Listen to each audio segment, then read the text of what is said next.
My name is Olivia, and if you told me that the happiest day of my life would turn into a field of red flags, I would have laughed at your pessimism. But here I am, haunted by the ghost of what could have been a blissful marriage. I was always the level-headed one, practical and rational, an executive in a booming tech company. Love was a strategy mapped out in bullet points until I met Chris. He was charming, artistic, a stark contrast to my world of facts and figures. But they say opposites attract, right? Our wedding was meticulously planned. I thought of everything. The venue, the flowers, the food. Our families buzzed with excitement. My father couldn't have been prouder as he linked his arm through mine, ready to walk me down the aisle. "Ready, sweetheart," he whispered, his eyes watery. "As ready as I'll ever be, Dad," I answered, taking a deep breath. I looked ahead at Chris, standing near the altar. My heart sank as I saw him. I was encased in a beaded gown, wearing a radiant smile, yet his eyes didn't meet mine. They were unfocused, detached, almost as if he were reluctantly fulfilling an obligation rather than marrying the woman he loved. "Smile, it's your wedding day!" my bridesmaid hissed from behind me. As we reached the altar, Chris finally looked at me. His eyes searched my face but didn't settle. The minister began speaking, his words filling the hall, yet my focus was on the erratic heartbeat I felt when Chris took my hand. His grip was limp, uninvested. "Do you, Olivia, take Chris to be your lawfully wedded husband, to have and to hold, for better or for worse, for richer or for poorer, in sickness and in health, until death do you part?" "I do," I said, my voice quivering slightly but full of conviction. The minister turned to Chris. "And do you, Chris, take Olivia to be your lawfully wedded wife, to have and to hold, for better or for worse, for richer or for worse, for richer or for poorer, in sickness and in health, until death do you part?" "I do," Chris replied, but his voice lacked the firmness, the conviction, the love. It was as if the words were dragged out of him. "And by the power vested in me, I now pronounce you husband and wife." Chris leaned in, but his lips met mine with a hesitation that left an icy imprint. The crowd erupted in applause. We were showered with petals as we walked down the aisle together, yet it felt like we were worlds apart. "You all right?" my maid of honor, Lisa, asked at the reception. "You seem off." "I don't know, Lisa. Something felt wrong," I whispered, scanning the room for Chris. He was there, drinking and laughing, but somehow not really there. "Wedding jitters, maybe. Everything's going to be fine," she assured me. I wanted to believe her. I wanted to believe that the man I married was the man I had fallen in love with. But as we drove away that night, the just married sign trailing behind our car, the only thing I was certain of was uncertainty. And so began my journey, a voyage through love, betrayal, and ultimately revenge. It was supposed to be the start of a beautiful chapter in my life, but the opening lines were already tinged with a darkness I could neither ignore nor understand. Little did I know that this was just the prelude and the real story was yet to unfold. Life, in its unpredictability, throws curveballs. Sometimes they're manageable, gentle arcs in the air, and sometimes they plummet towards you like falling stars. I thought maybe the weirdness of the wedding was just one of those little arcs, something I could catch easily and toss back into the field of marital bliss. But when weeks turned into months and Chris still hadn't found a job, the curveball started to feel more like a series of falling stars. Our home was beautiful, filled with modern comforts and nostalgic trinkets. Yet, it was as if a shadow loomed over us. I'd get up every morning and go to work while Chris would stay at home, looking for jobs, or sometimes doing nothing at all. Each time I returned home, I'd find him in the same spot, sipping on coffee or scrolling through his phone. "Any luck today?" I'd ask, keeping my voice as neutral as possible. "No, another rejection. Can you believe it?" he'd sigh, frustration lacing his words. It got to a point where I could no longer bear the tension, the unsaid words that floated in the air between us like pollen. I was succeeding at work, climbing the corporate ladder, but my home life felt like a sinking ship. That's when I decided to intervene. "Chris, how would you feel about working at my company? I can put in a word for you," I offered one evening over dinner. I had cooked his favorite, spaghetti carbonara, in hopes of lifting the mood. He looked up, his eyes locking onto mine for the first time in weeks. "You'd do that for me?" "Of course. You're my husband, aren't you?" Chris nodded, his eyes softening. "Okay, let's do it." I felt a weight lift off my shoulders. Finally, a win. I talked to my contacts, pulled a few strings, and before long, Chris was sitting in the orientation at my company. He was assigned to the marketing department, a good fit for his creative skills. On his first day, I couldn't help but feel a sense of optimism. I wore my favorite blouse, dabbed on some perfume, and wore the locket he'd given me on our first anniversary. It felt like a fresh start. "How was your first day?" I asked as we sat down for dinner that evening. "It was good, actually. I think I'm gonna like it there," he replied, a genuine smile forming on his face. Relief washed over me. For the first time in a long time, our conversation flowed naturally. We laughed, shared anecdotes about our day, and for a fleeting moment I saw a glimpse of the man I fell in love with. But as the days turned into weeks, the novelty wore off. Chris became more withdrawn, more distant. Our conversations grew terse, our interactions mechanical. It felt like we were two actors rehearsing the same lines night after night, each performance losing its authenticity. At this point, you're probably wondering why I didn't see the writing on the wall, why I didn't brace myself for the impact that was about to come. The truth is, when you're in love, or think you're in love, you put on rose-colored glasses that turn every red flag into just another flag, every warning sign into a mirage. But no matter how long you avoid the signs, reality has a way of catching up. And soon, it would hit me like a freight train, derailing everything I thought I knew about love, commitment, and revenge. I was standing on the precipice of a life-altering revelation, completely unaware of the plunge I was about to take. Days morphed into weeks, weeks into months, and the gap between us grew wider, like a chasm that neither of us knew how to bridge. And then came the news. A line turned pink on a home pregnancy test. A flood of emotions coursed through me. Joy, fear, hope. Maybe this was the universe giving us a chance, a small flicker of light at the end of a seemingly endless tunnel. My hand trembled as I carried the pregnancy test to Chris. I found him on the couch, mindlessly flipping through TV channels. "Chris, we need to talk," I said, my voice shaking.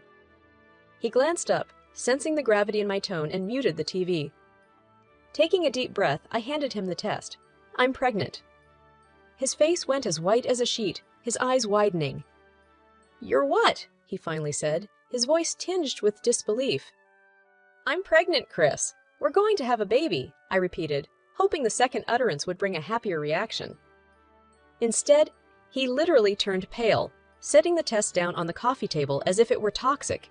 "Are you sure this is accurate?" "As accurate as these things get. I'll go to the doctor to confirm, but I've missed my period, and I've been feeling different lately." His reaction was nothing like what I'd envisioned. There were no hugs, no tears of joy, no laughter, just a palpable coldness that seemed to suck the warmth out of the room. "Chris, say something," I urged. "What do you want me to say, Olivia?" he snapped. "This complicates everything." "Complicates? This is our child we're talking about." He pinched the bridge of his nose, his eyes closed. "I need time to think about this," he finally said. "Think about what exactly? This isn't something we can just ponder over like choosing a paint color for the living room. We have a baby on the way, and we need to prepare, both emotionally and practically." Chris stood up abruptly. "I said I need time, Olivia. This is overwhelming for me." "Overwhelming for you? How do you think I feel?" I was on the verge of tears now, the reality hitting me harder with each passing second. Without another word, Chris picked up his keys and walked out, leaving me alone with silence and the tiny, life-altering piece of plastic on the table. As the door slammed behind him, I sank onto the couch, clutching my still flat belly. What should have been one of the most beautiful moments of our lives had quickly turned into a nightmare. I felt abandoned, utterly alone, even though I was technically no longer just one, but one plus a tiny, budding life. If I had known then what I know now, I would have seen that moment for what it was, a turning point, a pivot on which my life would swing from bad to worse. It was as if fate had thrust into my hands a script I didn't audition for, in a play I didn't want to be a part of. But if life has taught me anything, it's that you don't always get to choose your role. Sometimes it chooses you. I just didn't realize yet how dark my character arc was going to be. And so, as Chris walked out that door, another door swung open, the one that would lead me down a path I never wanted, but had no choice but to tread. The months that followed were a blur, a cascade of events that plunged our marriage into an abyss so dark I sometimes wondered if we'd ever see the light again. Chris came back home that night after wandering aimlessly for hours, but something had irrevocably changed between us. The seed of doubt had been planted, and it was growing fast. I saw my obgyn, and the pregnancy was confirmed. Yet, instead of being a joyous occasion, it felt like a ticking time bomb. Chris was withdrawn, lost in a world of his own, and I felt like an intruder in my own home. When we did talk, the conversations were littered with landmines, uncomfortable silences, unsaid accusations, and bitter resentment. "How was your doctor's appointment?" Chris would ask, barely making eye contact as he sipped his whiskey. "It was fine. The baby is healthy," I'd answer, trying not to let the hurt show in my voice. "That's good," he'd reply, but his words were devoid of any warmth, as if he were talking about a stranger. He started coming home late from work, always with an excuse ready on his lips. A meeting that ran long, a last-minute project, a night out with colleagues. I was on maternity leave and couldn't verify his claims, but my gut told me something was off. "Chris, it's past midnight. Where were you?" I confronted him one night, the sound of our baby's cries echoing from the nursery. "Work! You know how it is," he slurred, his breath reeking of alcohol. "At midnight. Do you think I'm an idiot?" I retorted, my patience reaching its limit. "Look, you wanted me to have a job, right? So let me do it my way," he snapped, stumbling past me into the bedroom. I followed him, my blood boiling. "A job doesn't include coming home drunk and neglecting your family, Chris." He turned to me, his eyes cold. "I didn't ask for this family, Olivia." That sentence cut through me like a knife. The pain so raw, I felt like I was bleeding internally. I looked at the man I had once loved, and all I saw was a stranger. In that moment, I knew that something had to give, that this couldn't go on any longer without dire consequences. "Then maybe it's time to ask yourself what you do want, because clearly it's not this," I said, gesturing around me, to the home we built, to the life growing inside me, to our child crying in the next room. He didn't reply. Instead, he turned away, a clear signal that the conversation, and perhaps much more, was over. I left him standing there, retreating into the nursery to tend to our crying child. As I held our baby, his little body warm against my chest, I wondered how something so pure could come from something so broken. The walls of our home, once filled with the promise of a bright future, now felt like they were closing in on me. Each day was a battle, a struggle to maintain a facade of normality for the sake of our child. But beneath the surface, the tension was building, reaching a boiling point that neither of us could ignore. I knew something had to change, that this life was unsustainable. But what I didn't know was that the universe was already conspiring, setting in motion a series of events that would rip away the veil, forcing me to see the ugly truth that lay beneath. And when it did, there would be no turning back. As the first year of our child's life approached, I couldn't shake the feeling that our family was hanging by a thread. My intuition had always been keen, a sort of sixth sense that tingled in the back of my mind. Now it was practically screaming at me, an incessant alarm that I couldn't ignore any longer. That night was like any other. Our baby was fussy, wailing in that specific pitch that pierces straight through a parent's heart. I was in the nursery, pacing back and forth, singing lullabies in a feeble attempt to calm him down. "Will you shut that kid up?" Chris's voice echoed through the house, rough and edged with irritation as he barged into the room. I looked at him, disbelief flooding my senses. "He's a babe, Chris. Babies cry. That's what they do." "Well, they don't have to do it all the time," he snapped, glaring at me as if I were the enemy. "Maybe if you helped once in a while, you'd understand that it's not easy," I retorted, the strain of months of emotional neglect weighing heavily on my words. Chris's eyes darkened, a storm brewing behind them. "I didn't sign up for this, Olivia. Any of it."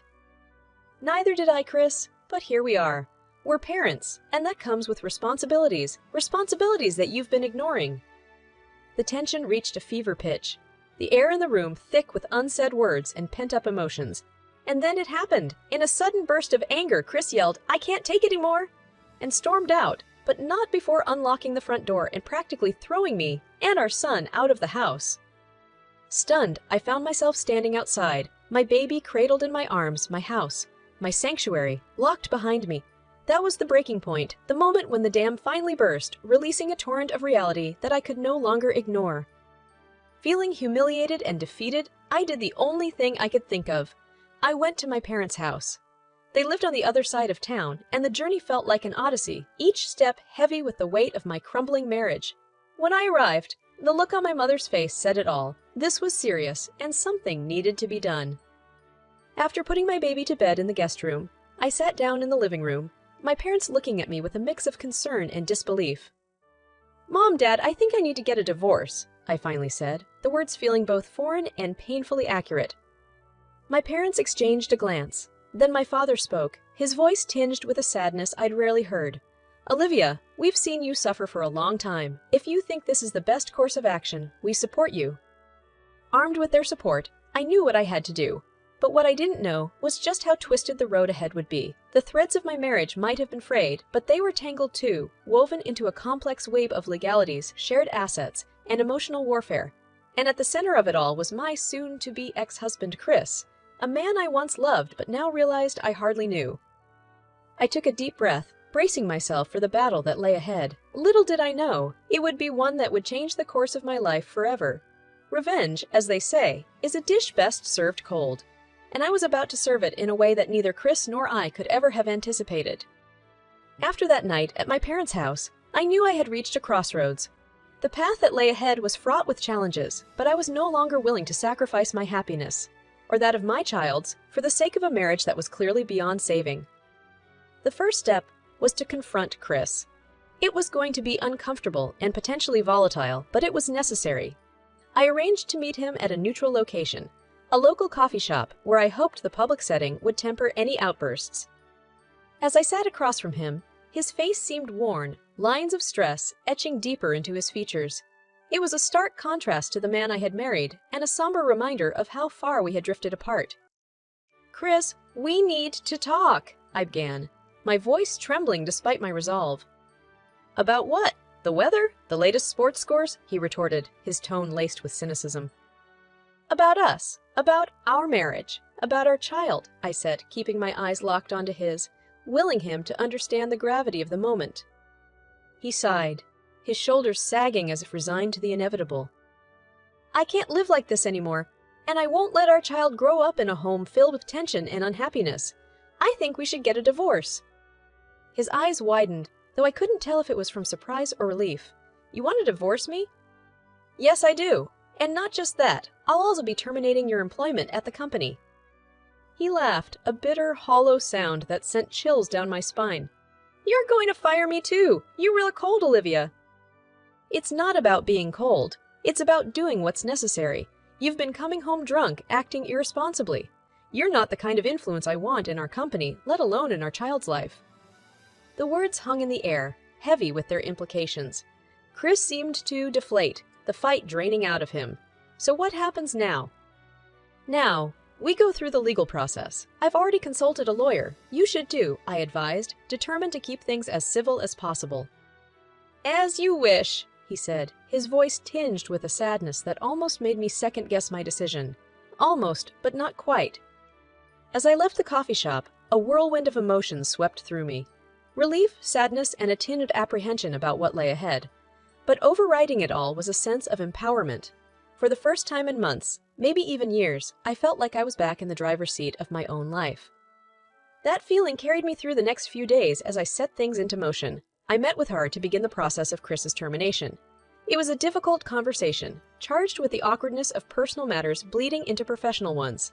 But I kept my emotions in check, focusing solely on the facts, his tardiness, his erratic behavior, the complaints from his coworkers. "Are you sure you want to go through with this?" my hair manager asked, clearly uncomfortable with the situation. "I am," I replied, confident in my decision, yet burdened by its weight. The wheels were now in motion, and there was no turning back. My marriage was ending, and a messy legal battle was on the horizon. But for the first time in a long while, I felt a glimmer of hope. The road ahead was uncertain, but at least it was a road of my own choosing. In that moment, I realized that this was not just the end. It was also a new beginning. And as I moved forward, one step at a time, I vowed to never lose myself again, to stand strong for the sake of my child, and to build a life worth living, no matter what obstacles lay in my path. The next few months were a whirlwind of legal proceedings, custody battles, and endless paperwork. My life was consumed by lawyer consultations, court dates, and meetings with horror. But each step was a move toward liberation, toward reclaiming my life. Finally, the day of the court hearing arrived. I walked into the courtroom, my lawyer by my side, and looked across the room to see Chris sitting there. He looked defeated, a shell of the man I had once known. A pang of something, maybe regret or pity, fluttered briefly in my chest, but I pushed it away. This was about justice, not sentimentality. The judge was a stern-looking woman with a reputation for fairness. As she started the proceedings, my lawyer presented our case meticulously, laying out evidence of Chris's emotional and physical abuse, his negligence as a father, and his failures as an employee at my company. I had to testify, and the act of verbalizing all the humiliations, the pain, and the betrayals felt both cathartic and excruciating. Finally, it was Chris's turn to speak. Your Honor, I won't lie.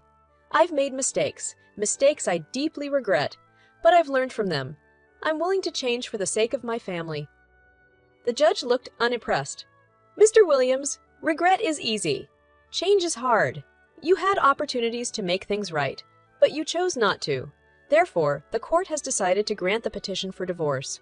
Furthermore, you are sentenced to 5 years in prison for child endangerment and emotional abuse. The courtroom felt eerily silent after her pronouncement. Chris looked shattered, his face pale as he took in the gravity of the situation. Our eyes met briefly, and in that fleeting moment, I saw a flicker of something. Perhaps realization, perhaps remorse. But it was too late for second chances. After all the legalities were concluded, my parents took care of my son while I went to the office to finalize Chris's termination. My tier manager looked at me as I signed the papers, her eyes filled with a mixture of sympathy and respect. Are you okay, Olivia? She asked cautiously. I will be, I replied, my voice steady but tinged with a sadness that would likely take years to fully dissipate. And so, the final chapter of my marriage came to a close, not with a whimper, but with the decisive strike of a gavel and the scratch of a pen on paper. Chris was escorted away, his expression a complex tapestry of regret, confusion, and perhaps the dawning realization of his lost opportunities and broken relationships. As for me, the world felt simultaneously larger and more daunting. The horizon was filled with the unknown, yet for the first time in a long while, it also held promise. I returned home, picked up my son from my parents, and hugged him tightly, whispering promises of a better life, a happier home, and all the love he could ever need. My parents looked at me, their eyes filled with a blend of sorrow and pride. You did the right thing, Olivia, my mother said softly, placing a hand on my shoulder. I know, Mom. It's just the beginning, but at least it's a beginning I can look forward to. The road to recovery would be long, and the scars would perhaps never fully heal.